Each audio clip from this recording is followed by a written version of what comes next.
Welcome to YogiViews, where my guest is yoga itself, through interviewing those who practice it, teach it, sell it, or simply love it. I am Antonio Sausys.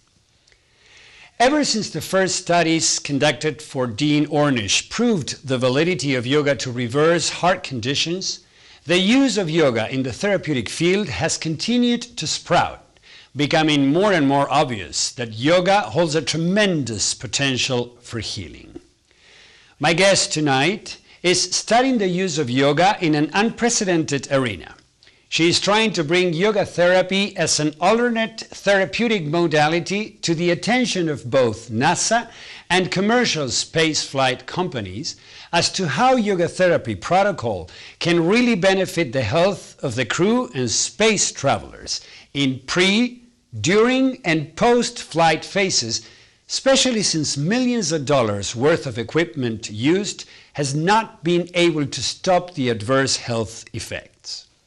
She is part of Taksha's Space Health and Aging Institute, an organization that specializes in cross-cutting short courses, lectures, seminars, workshops, and conferences that bring together experts in apparently disparate fields to find common links across the physiology and behavior of the broadest range of human conditions. Here with me today, I have Dr. Joan Vernikos, the former head of NASA's Space Health Program and the executive director of the organization. Welcome to the show. Thank you very much for having me. One of the things that most viewers really want to know is, how did your personal yoga path start? It started about 15 years ago, probably, in two ways. One was physical, and the other intellectual. And the physical part was because I was playing a lot of tennis, and I got tendonitis very badly in my foot. I suffered for 2 years, excruciating pain, and the orthopedic people didn't think they could resolve it except helping me with support of various kinds in shoes and other forms. I got stubborn and decided to do something about it, so I started attending a yoga practice in Rappahannock County in Virginia. At the beginning, as many yoga starters, I could not understand why I would start at one point and end up at the other end of the room instead of staying on my mat and controlling where I was. But it's gotten a lot better over the years, and I enjoy it very much. And it's a delight of my life every week. The intellectual aspect you might be interested in is more scientific. Coming from space, we found tremendous similarities between what happens to astronauts in space and what happens to the rest of us as we age. In fact, changes in space that occur normally on Earth over a lifetime occur 10 times faster in space. So you have a rapid age-like process. The astronauts didn't like the idea of getting old in space, but the fact is that it has taught us a lot about aging. Mostly that aging is not inevitable. At least the aging changes are not inevitable. Time obviously goes by. And that it can be at the very least delayed and maybe prevented or reversed, because it is lifestyle that brings about these changes. And the absence of what the wonderful thing about space, going into space, is that we had for the first time the opportunity to study human beings away from Earth's gravitational pull. There is some, but it's very low. And that enabled us to then begin to understand how gravity affects us here on Earth. Now, it took going into space to understand that. And of course, yoga thousands of years ago came to the same conclusion by observing nature around us. Mm-hmm. And of course, much of yoga practice is related to gravity. Gravity pulls in one direction only, downward towards the center of the Earth. It is how we orient ourselves towards this rod of force, if you will, pulling downward, that allows every part of our body to be stimulated. Through our inner ear, balance is affected. Through our weight, which is absent in space, we are pulled downward and we have to work against our weight to be able to stand up. Through acceleration, that is the stimulus as we swing on a swing or ride a motorcycle or ski or whatever activity we do for fun. And so all this is ways of using gravity to stimulate every part of our body. We have sensors in our hands and the soles of our feet and our seat and our head, and it's the only physical activity, because I hate it when people call it an exercise, because it is not an exercise, it is a practice. Mm-hmm. It is the only one that literally allows blood to go to your head. Mm-hmm. Through inversion, mainly. Through inversion, yes. Through inversion, through breathing. Mm-hmm. It increases brain blood flow.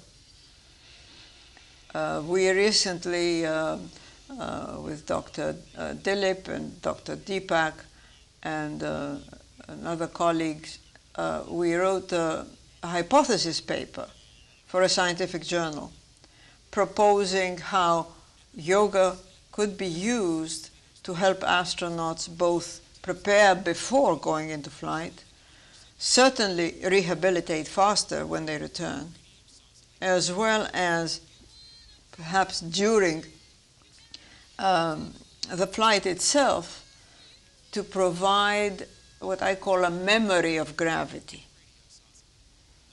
And to do that indirectly through the breathing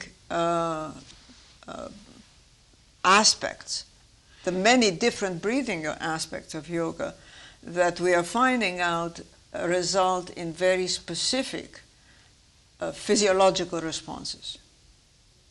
Dr. Tellis, for instance, who will be at the symposium in the next couple of weeks and is speaking tomorrow, has shown very clearly how different types of yogic breathing produce different kinds of results. So we're beginning to understand, to translate, to communicate, so we can communicate with the medical community and with the general public, which is my real goal. Now, in this regard, how did this idea of using yoga to address astronauts and to address people in space came about? Well, it came about a variety of ways. Dr. Dilip and Dr. Deepak descended upon me in Virginia one day, and I thought, well, this is a bit crazy to start off with. But the more we talked about it, the more I thought about it, the more obvious it became that, in fact, what we're doing is getting to the root of the problem.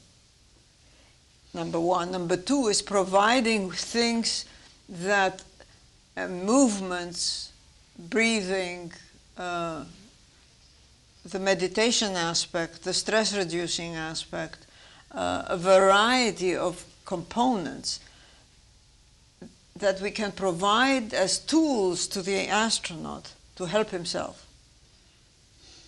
Because so far what we're doing is saying exercise, exercise. 4 hours of exercise a day are not effective in preventing the effects of living without gravity. Yeah. Mm. And if we can provide the memory of what it's like to breathe in gravity, to stretch in gravity, to provide stimulation, for instance, to muscles that surround the spinal cord. Very hard to do exercise in space that targets those muscles. But because of a space constraint. Because of, yes, of the space constraint. There is no up or down. There is no weight. There is mass, but no weight in the body. And the muscles, you can mentally contract them, induce contractions in muscles. You can mentally do isometric contractions together with the mental component, and provide some input, some information that reminds, that keeps the body tuned. So this memory that you are talking about of gravity is not just a mental memory, but you're trying to actually... Oh, it's a physical memory. A muscle memory. Very memory. much. Let me give you an example. Yes. 14 days after a flight mission, I was standing there watching one of the astronauts being tested for balance. The way he was being tested was standing on a rectangular plate that swayed back and forth. And they were measuring how well he did. Then, with eyes open, with eyes closed. He closed his eyes, and we were all sort of sitting around and chatting, silly really. As he shut his eyes, he started moving forward. And we realized that he had no idea he was falling. And we dashed to grab him, for his totally dead weight, big guy. He had no sense of falling.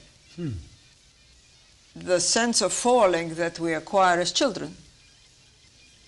And know to put our hands out. He never put his arms out to protect himself. And now, of course, with longer durations, that is very obvious. And we know as we get older, of course, balance is one of the things that goes. Yes. Because we do not use gravity on Earth unless we move in ways that relate to this force. And yoga is the epitome of this combination. Now, perhaps as a yoga practitioner, you may find it anathema that I translate it into gravity. But gravity is a force of the universe. Yes. We're born into it, we evolve in it, we function and we look and act because of gravity. We're shaped the way we are because of gravity. Exactly. So why should it be so foreign?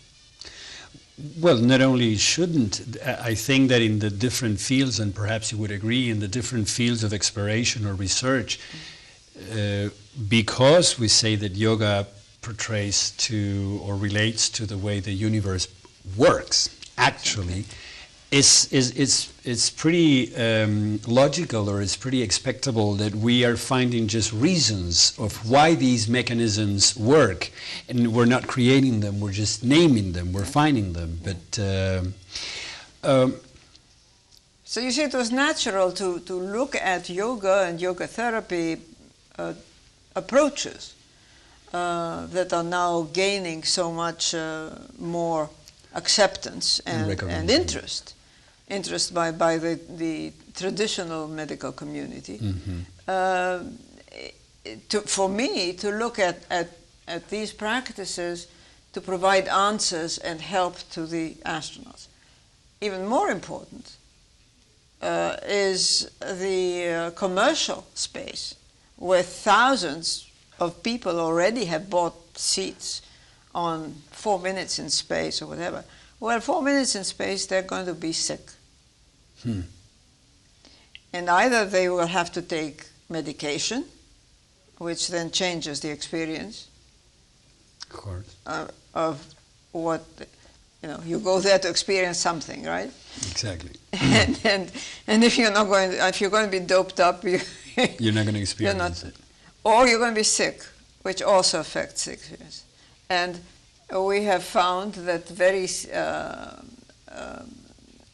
yogic breathing, basically, can reduce the sensation of the parasympathetic nervous system, which is involved in the sensation and the consequence of feeling motion sick or nauseated, or, as the astronauts call it, stomach awareness. But it's just discomfort. Yeah. And so it is, these approaches can help the passenger get the most from their experience. Now, I would imagine that astronauts would gladly receive these techniques because they help them feel better. But what have you found is the reception or the receptivity on the medical community, or maybe on the scientific community, that is so related? On the scientific community, well, both the scientific community and the medical community, although they may go and take the yoga class next door, they're less inclined to accept the evidence as credible. Now, fortunately, recently there have been some excellent attempts to design studies. The National Institute of Mental Health, for instance, whose director is a yoga practitioner. A very interesting man, if you ever have a chance to interview him. Awarded a grant and for a study in Ayurvedic medicine for rheumatoid arthritis. And they compared traditional with the yoga therapy in what they call a double blind, where you don't know what you're taking, which of course is a problem, because if it is, I mean, a pill is a pill, but how can you mask a pill? How can you masquerade Ayurvedic medicine as a pill? Not that easily. Not that easily. And that has been an obstacle. But they managed to do it, and it was the first accepted, incredibly positive study.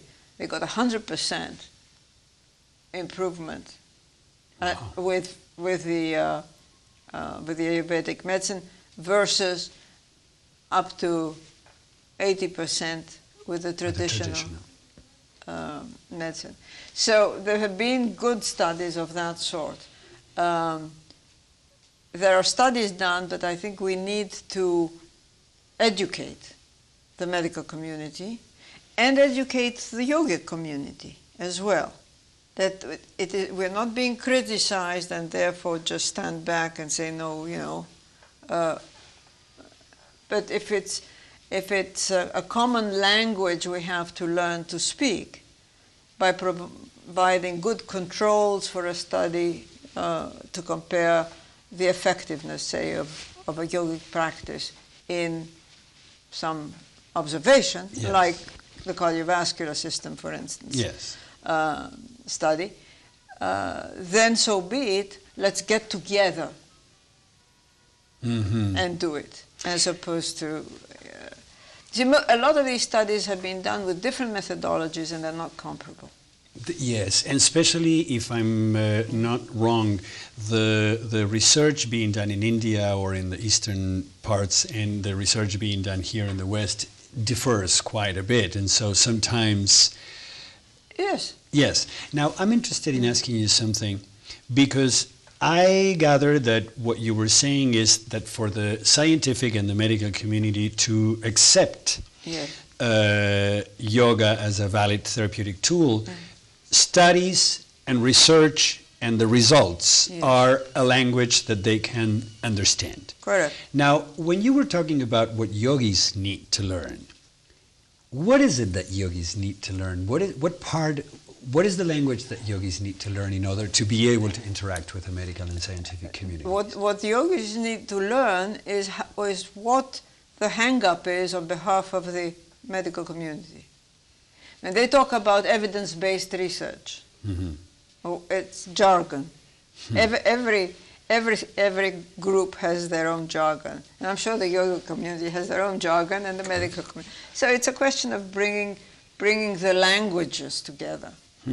It's not that they have to change the way they do things. It is that they need to bring the language together and to also explain to the medical community. You know, the medical community talk about case studies. A case study is one person. Okay? How could that be representative of all humanity? So it's not the proof of the, whatever, the ultimate proof that something works. Yes. So we can have case studies in yogic practice. But then, so that is, it's a question of nomenclature and jargon and ways and education, really, and cross-communication. And that's what we're trying to do with this workshop tomorrow on space health, aging, and yoga therapy from a metabolic perspective. Because what we're saying is different, the normal body, not the diseased body, but the normal body, when exposed to cold or heat or light or whatever, or sitting,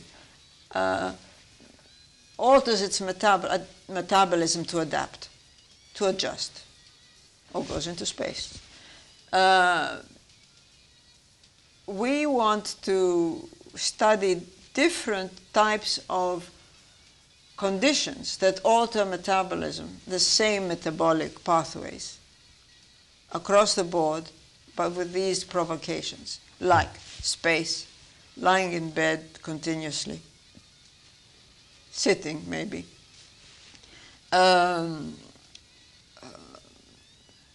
hibernation, meditation, sleep, you know, really looking at the metabolism and say, well, what can we learn? Because the body it's the same body, and it's the way it changes its metabolism to adjust to this situation. What can we learn from these different models, if you will, that can help us understand better how we can keep the body well and able to adjust? Because a well body is what we all want. Yes. A functioning, yes, well, feeling good body. Yeah. Comfortable body. Comfortable body. And able to do all kinds of things and be exposed to circumstances that we are placed in, that whether they're mental stress or physical stress or a tsunami or whatever conditions life exposes us to. Presents, yeah. So learning the basics through a comparison of these models, some of which have been studied extremely well, some of which, like sleep, believe it or not, have not been studied nearly as well. And we're learning now from hibernation wonderful things. I mean, a bear hibernates and its body temperature doesn't go to zero and its muscles don't atrophy. And we have a lot to learn from that about how come. Yeah, how the body is able to do that. How is the body, exactly. Now, as I was hearing you, I remember that the Bible and many of the yogic scriptures talk about individuals that lived 800 years, 900 years. So, are you in a way trying to somehow decode or understand how, if that is possible and how that happened or could happen again? I always find it fascinating when we learn from history. Mm-hmm. So they may have been a bit off in the math. But still, it is impressive. The geneticists now say that 120 years, living to 120, is well within our genetic code. Okay? We are now living longer, we as humans. We are. I believe because of medical technologies. Are we living better? I personally would like to be healthy till I drop dead. And I have never found anybody yet, I've never come across anyone who would rather just live for the sake of living in a miserable, unwell condition. Yes. And so I believe it's important, if there is a way of extending growth. It would be an interesting experiment to apply these principles of maintaining a tuned body. You see, at peak development, which is around 20, the slippery slope starts.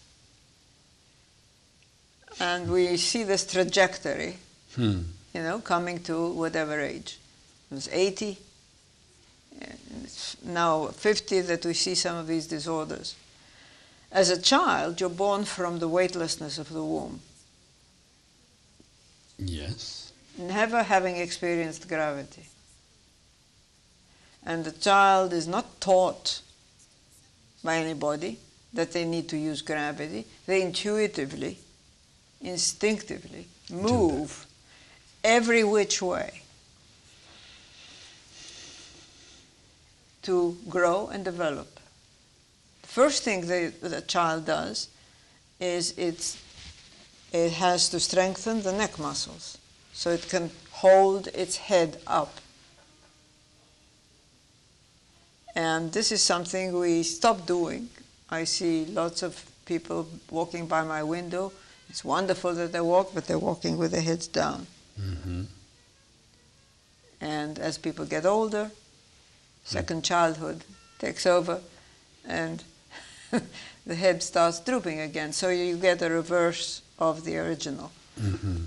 The child develops and grows, and at peak development, 20 or so, it seems to stop playing. So what is playing? Playing is trying.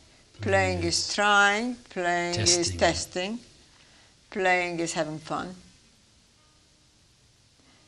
Playing is enjoying hanging from somewhere with his head down and his feet up. Yeah. Instead of sitting at a desk to study. It's getting blood to its head for a change. It's hopping, it's skipping, it's jumping, it's tumbling. All these things are aspects of yoga practice. Yes, they are. We've put a name to them. We watch children, and Yeah. we watch animals, we watch nature, and we mimic. So in a sense, we are playing. This concludes the first part of a two-part show where I'm interviewing Dr. Joan Vernikos, the former head of NASA's Space Health Program, Executive Director of Taksha Space Health and Aging Institute, which is an organization that specializes in cross-cutting short courses, lectures, seminars, workshops, and conferences that bring together experts in apparently disparate fields to find common links across the physiology and behavior of the broadest range of human conditions. I hope you liked our show today. And if you care to let me know, shoot me an email at antonio@yogiviews.com. I hope to see you the next time.